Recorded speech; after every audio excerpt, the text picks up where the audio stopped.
How to convert EML files into SQL scripts.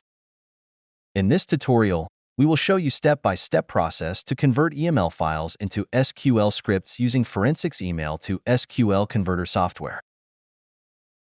To install the Forensics Email to SQL Converter software, download it from the link in the video description. After installation, simply launch it. To begin, click on the Open button.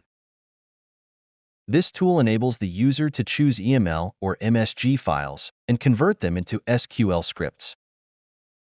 Each option further allows the user to choose Files or Choose Folders option. Choose Files option to select single or multiple files. Choose Folders option to select the entire folder at once. Click on Choose Folder option and select the folder containing EML files. And click on Select Folder button. A panel showing the list of folders containing EML files will appear on the left.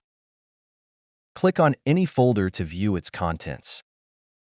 A panel will appear next to it showing the list of all the EML files. Contents of the EML file can be previewed on the panel on the right. This tool also enables the user to search for the particular EML files. Now let's see the conversion process. Click on Export button and select Convert to SQL option. The user can select or deselect folders for conversion using the checkbox in the panel on the left. Location bar allows the user to select the destination path for the converted SQL script. Click on Browse button to select the location.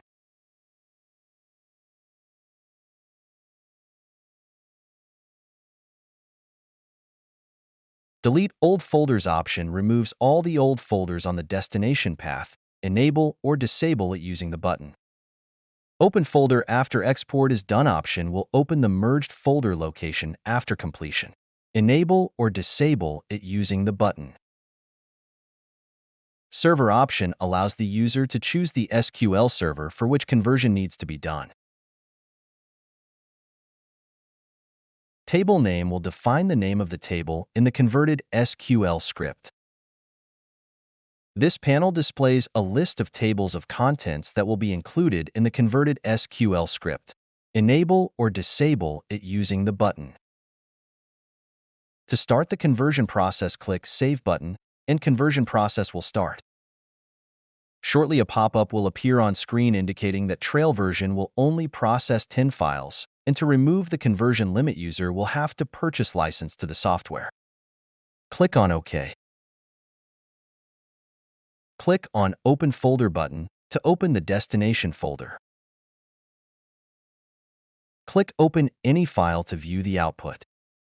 And here you have your newly converted SQL script. And that's it for this video. Thank you for watching.